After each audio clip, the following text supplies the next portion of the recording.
وکیل صاحب کیا حال ہے آپ کا؟ ٹھیک ہے؟ سنائیے.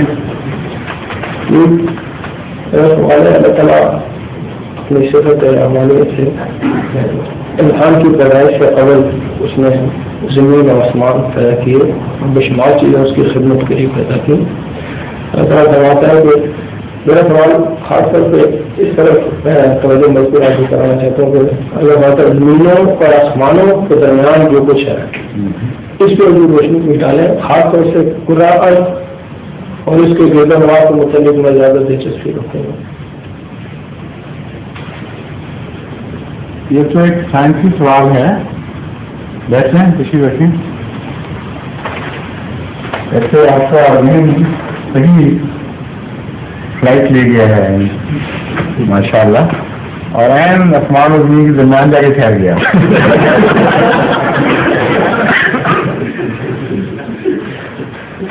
یہ بحث بڑی چلتی رہی ہے سائنسدانوں کے درمیان اور ابھی بھی چل رہی ہے کہ پرفیکٹ خلا کوئی چیز ہے یا نہیں ہے. مکمل خلا کسی چیز کا نام ہے یا نہیں. چنانچہ دو سائنسدانوں کے اور جو تھیوریٹیکل فزکس کے ماہرین ہیں ان کے گروہ بنے ہوئے ہیں. ایک گروہ ہے جو اس وقت طاقت پکڑ چکا ہے اور ڈاکٹر سلام بھی اس کے اندر شامل ہیں، جو ایتھر کا انکار کرتے ہیں. وہ کہتے ہیں کہ زمین اور آسمان کے درمیان یعنی کرہ سماوی اور زمین یا دوسرے کروں کے درمیان مکمل خلا ممکن ہے، اور شعاعیں جو حرکت کرتی ہیں یہ جس جگہ سے روانہ ہوتی ہیں وہاں سے اپنی طاقت اپنا رزق لے کر ساتھ چلتی ہیں، اور بیچ کی کسی فضا کے نتیجے میں اس کی لوچ کے نتیجے میں حرکت نہیں کرتی. جبکہ ایک بڑا گروہ سائنسدانوں کا جو پہلے بہت زیادہ قوی تھا اب کچھ کمزور پڑا ہے، لیکن ابھی تک بڑے بڑے صاحب علم لوگ ان میں شامل ہیں. وہ یہ کہتے ہیں کہ یہ ناممکن ہے کہ کوئی ویو، کوئی لہر کسی میڈیم کے بغیر حرکت کرے، کیونکہ لہر کی ذات ہی کسی چیز کا وجود نہیں بلکہ ایک وجود کی صفت کا اظہار ہے. مثلا ہم جب آپ کپڑے کو حرکت دیتے ہیں اور ایک لہر پیدا ہو رہی ہے، یہ پیدا ہوئی، یا پانی میں گھوڑا مارتے ہیں تو ایک لہر پیدا ہوتی ہے، یا بولتے ہیں تو آواز میں ایک لہر، حرکت میں ہوا میں ایک لہر پیدا ہوتی ہے. تو وہ سائنسدان کہتے ہیں کہ یہ لہر کی ذات ہی تو کوئی چیز کسی چیز کا نام ہی نہیں ہے. یہ تو یا کپڑے کی حرکت کا نام ہے، یا پانی کی حرکت کا نام ہے، یا ہوا کی حرکت کا نام ہے، کسی میڈیم کی حرکت کا نام ہے. اور ایک خاص سڑک پر ایک معین رخ پر اگر وہ حرکت ہوتی ہے، ایک خاص انداز پر وہ حرکت ہوتی ہے اور اس میں ایک ریزم پایا جاتا ہے، تو اس کو ہم ویو کہہ دیتے ہیں لہر. اس لیے شعاعیں ہیں بغیر کسی میڈیم کے بیچ میں سے کیسے حرکت کر سکتی ہیں اور پھر واپس کیوں آتی ہیں. واپس آنا تو بتاتا ہے کہ جس طرح پینڈم گھومتا ہے یا الاسٹیسٹی کے نتیجے میں لوڈ کے نتیجے میں ویو پیدا ہوتی ہے، ادھر گئی وہاں سے دھکا لگا واپس آئی، یہ حرکت یا نہیں، اور چیز دبنی شروع ہوئی، اٹھنی شروع ہوئی، اس کا نام ویو ہے. بہرحال دونوں طرف کے سائنسدانوں کی بحث جاری ہے، اور جو گروہ کہتا ہے کہ کوئی درمیان میں چیز نہیں ہے زمین اور آسمان کے درمیان، ان کی ایک دلیل یہ ہے کہ اب تک ہم نے جتنے تجربے کیے ہیں ایڈوانس، ان میں ہم نے ایتھر کا کوئی نظر نہیں آیا.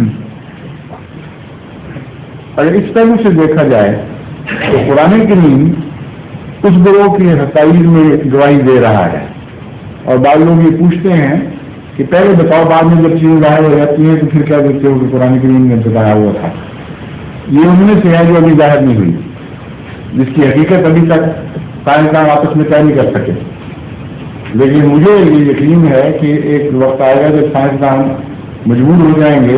وہ سائنسدان ابھی بھی ہیں ایسے مان رہے ہیں، صرف کوئی اکثر بچوں نہیں ہے سائنس کے مقابلے پر، بلکہ چوٹی کے سائنسدانوں کا چوٹی کے سائنسدانوں سے مقابلہ ہے. وہ مجبور ہو جائیں گے یہ ماننے پر کہ ایسر ہے. اب آئنسٹائن کو معمولی سائنسدان تو نہیں، جد امجد کہلاتا ہے نئے دور کا، اور وہ بھی اس بات کا قائل تھا کہ ایسر ہے. نیوٹن اس سے پہلے دور سے جد امجد تھا، وہ بھی اس بات کا قائل تھا کہ ایسر ہے. تو یہ ہم کوئی فردی قصے یا مجموعی محاورے سائنسدانوں کے منہ پہ نہیں مار رہا ہے، بڑے چوٹی کے بلکہ عظیم ترین سائنسدانوں کی باتیں ہیں جو قرآن کی تائید میں ہیں، وہ ہم ان کے مقابلے میں پیش کر رہے ہیں. اس لیے سیکنڈ نہ ہو بے شک ابھی تک، لیکن آئندہ کی سیکنڈ ہو جائے گی بات. تو اس پہلو سے بھی زمین و آسمان کے درمیان ایک وجود ہے کوئی جو اثیریل ہے، اتنا لطیف ہے کہ ہم ابھی تک اس کی کنوں کو پا نہیں سکے. اور ایک اشارہ قرآن کریم کو فکر ہو سکتا ہے. ایک اور اس لحاظ سے اس کا مطلب یہ بن سکتا ہے کہ زمین و آسمان کے درمیان جو سائنسدان دوسرے کے ممکن ہے ریل تو بہرحال مانتے ہیں، اور ہر وقت ایک توانائی موجود ہے جس میں سارے جگ کو بھرا ہوا ہے. ایک ذرہ بھی ایسا نہیں ہے جہاں وہ توانائی موجود نہیں. اور اس کا جو غالباً 4 سیلسیس اس کا ٹیمپریچر ہے، ارٹیکل میں اس کا ٹیمپریچر ہے توانائی کا، یعنی پیمانہ اس کا یہ ہے. اور یہ وہ توانائی کہتے ہیں جب وہ کائنات وجود میں آئی تھی 14 بلین سال پہلے، اس وقت جو دھماکہ ہوا تھا اس کی قوت ساری جگ کو بھرا ہوا ہے، اور ہلکے ہوتے ہوتے ابھی تک بھی ہر جگہ موجود ہے وہ قوت. تو خدا تعالیٰ جب یہ فرماتا ہے قرآن کریم میں کہ زمین اور آسمان اور جو ان کے درمیان میں ہے، اس زمانے کے انسان کے تو ذہن گمان میں بھی نہیں آ سکتا تھا کہ بیچ میں ضرور کوئی چیز ہوگی. تو یہ چیزیں تو ثابت شدہ ہے نا کہ توانائی کی بات شکلیں بیچ میں موجود ہیں. اور پھر دوسرے سیاروں سے جو روشنیاں آ رہی ہیں، جو ریڈیو کی توانائی ظاہر ہو رہی ہے، جو اور قسم کی گاما ریز یا ایکس ریز کی توانائی ظاہر ہو رہی ہے، وہ ساری توانائی جس میں جگ کو بھرا ہوا ہے. ایک بھی حصہ ایسا نہیں جگ کا جس میں کچھ نہ کچھ ہو نہیں رہا. روشنیاں ہیں وہاں جو آپ کی آنکھ نہیں دیکھ سکتی، لیکن خدا تعالیٰ جو جس آنکھ کو طاقت دی ہے وہ دیکھ سکتی ہے، آلے سے اس کو روشنی میں تبدیل کیا جا سکتا ہے. اور یہ جو جنگ کی آواز ہے جو 14 ارب سال پہلے دھماکہ ہوا تھا، اس کو سائنسدانوں نے کنورٹ کر کے ظاہر بھی کیا ہے. چنانچہ جو ہندوستان میں بادام پوچھوں کے ساتھ ہے نا پلیٹیم، کیا کہتے ہیں اس کو، پلانیٹوریم میں وہ پہلے دکھایا کرتے تھے، وہ آواز رو کر کے سارا حال بن جاتا تھا. وہ کہتے تھے کہ جس کو ہم نے وہ آواز جو 14 بلین سال پہلے ظاہر ہوئی تھی، اس کو ہم نے ملٹیپلائی کیا ہے، بہت موجود ہے ابھی تک. اسی کو لے کر اس کو ایمپلیفائی کرتے چلے گئے ہیں، ملٹیپلائی کرتے چلے گئے ہیں، یہاں تک کہ وہ یہ آواز بنی تھی جو آپ نے سنی ہے، یہ اصل آواز ہے، فرضی نہیں بنائی گئی. تو سائنسدان ان حقیقتوں کو پانے لگ گئے جو آج کے سائنسدان جو قرآن کریم میں بیان کیے ہوئے پہلے سے. ایک یہ بھی ممکن ہے کہ ان کے درمیان جو میٹیور ذرات کوئی چیزیں گھومتی پھر رہی ہیں، ظاہر معنی موٹے معنی جو ہے یہ بھی ممکن ہے. پھر خدا تعالیٰ کی مخلوق کی شکلیں بہت سی ہیں جن تک ہماری رسائی نہیں. یہ جو متفرق سطح ہیں وجود کی، ان تک ہمیں انسان پہنچا ہی نہیں. چنانچہ اب ایک سائنسدانوں کا گروہ اپنی سوچوں کو اس طرف بھی لے جا رہا ہے کہ ایک ہی وقت میں پلین اور ایگزسٹنس مختلف ہو سکتے ہیں. یعنی وجود کی سطحیں اتنی مختلف ہو سکتی ہیں کہ منفی ڈائمینشنز بھی ہوں اور مثبت ڈائمینشنز بھی ہوں. بعض سائنسدانوں نے یہ کہنا شروع کیا ہے کہ جب بلیک ہول کے ذریعے ایک کائنات ڈوب جاتی ہے اور غائب ہو جاتی ہے، اور شکر کیا ایک ذرے میں سورج اور یہ ستارے یہ سارے مل کے بھی شکرتے طاقت کے ذریعے اتنا شکر سکتے ہیں کہ ایک جگہ جا کر وہ ساری توانائی شکر سے غائب ہو جائے. اس کو وہ بلیک ہول کہتے ہیں, یعنی اندھیرا سوراخ جس میں ہر روشنی, ہر توانائی, ہر طاقت ڈوب جاتی ہے. سائنسدان کہتے ہیں کہ یہ بھی اب ہم سوچ رہے ہیں کہ ہو سکتا ہے اس سے دوسری طرف اور بھی آئے ہوں پسند, ایک طرف ڈوب کے اسی جگہ کسی اور شکل میں ابھر آئے ہوں اور ہمیں پتا نہ ہو کیونکہ ان کا پلین مختلف ہو گیا ہے, ان کی ڈائمینشن بدل گئی. عجیب و غریب تماشوں میں سائنس داخل ہو چکی ہے کہ تعجب پر تعجب پیدا ہو رہا ہے جو انسان کیا نہیں سکتا, دماغ تنصیب نہیں کر سکتا. یہ ایک چیز ہو سکتی اور اللہ تعالیٰ کے جو قانون وہ تو بڑے عجیب ہیں. اس لیے بیچ میں اور کیا کیا ہے یہ ہم جانتے نہیں. آئندہ زمانے میں ممکن ہے انسان خدا علم کا فرما دے تو نئی چیزیں بھی دریافت کریں کچھ اور بھی ہیں بیچ میں. مسلموں علیہ السلام نے لکھا ہے خدا کا ایک ذرہ برابر جگہ بھی اللہ کی مخلوق سے خالی ہے. بالکل السلام نے بھی یہی تشریح میں فرمایا ہوگا کہ خدا کا کائنات کا ایک ذرہ بھی ایسا نہیں جو خدا کی مخلوق سے خالی ہو.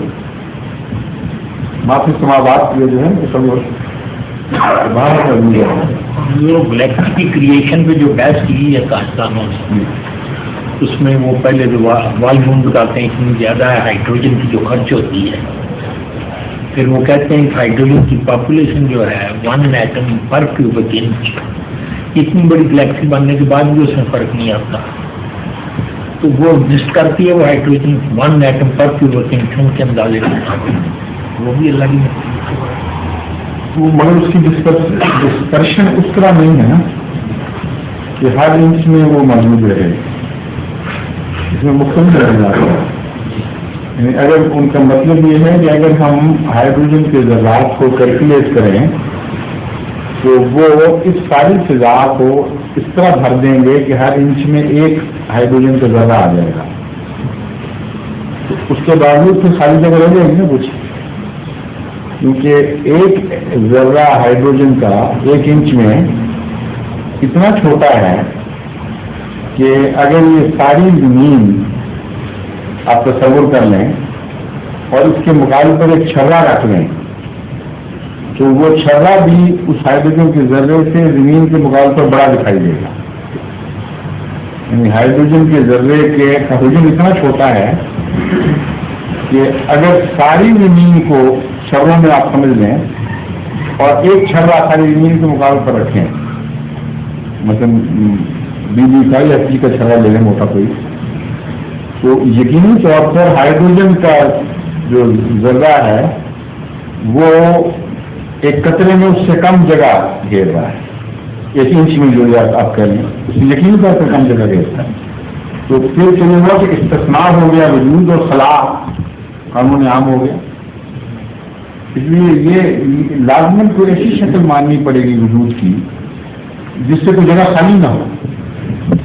یعنی یہ نہیں کہ ہر جگہ پھیلا ہوا وجود موجود ہے, بلکہ کوئی اٹینویٹڈ چیز ہے جس کو ایتھر ٹائپ کی ایک ایسی چیز جو مادے کی آخری شکل ہے لطافت میں, اور اس کے آگے جا کے پھر ایک اور روحانی شکلیں میں ایسی پیدا ہو جاتی ہوں گی. بارہ میں یہ پورا علم نہیں ہے لیکن امکانات ہیں صرف.